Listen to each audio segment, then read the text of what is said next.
Lauren, can you talk a little bit about some of the projects that you're working on right now?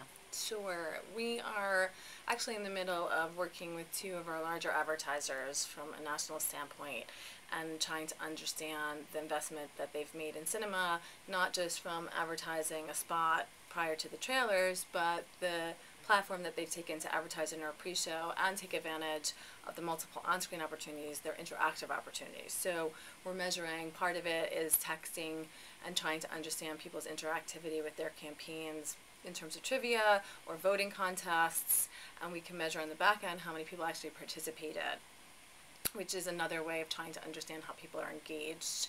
We are trying to understand too, some of our advertisers are spending a lot of money in big TV event programming, and they're taking those campaigns and putting them in cinema to extend their campaign.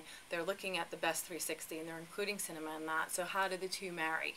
What are the analytics behind big TV event programming and then taking that campaign and putting it into cinema, and what's the value of their execution with Screen Vision?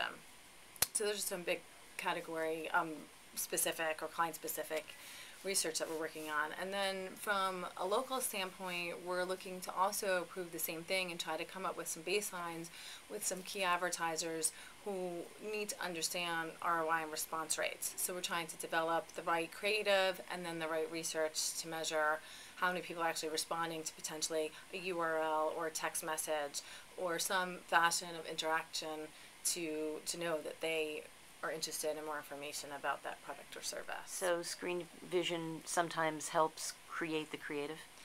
In certain circumstances, when it comes to interactivity with trivia or interactivity with trailer downloads, Screen Vision is definitely working with different companies to produce that, and then research takes the information and we analyze response rates. So is there anything I've left out? Is there anything that you would like to add? Anything I'd like to add? I think that it's just interesting how much research is needed. I think that because of where Screen Vision and cinema are placed, the agencies, we're sometimes an out-of-home group, so we become the research department or the research group to educate them on the analytics that exist to help them make decisions. They want to plan cinema, they want to buy cinema, and we help them with the Nielsen research and our custom studies to be able to do that because the analytics they use for other out-of-home platforms are different. I think the integration of Screen Vision research within the organization and within our interaction in the marketplace is strong, and I think that it's not just one story anymore. It's the 4 or 5 pieces of analytics that they need to understand our medium to make the decision to move forward. Lauren, thank you so much for your time. It's been a pleasure. Thank you so much, Charlene.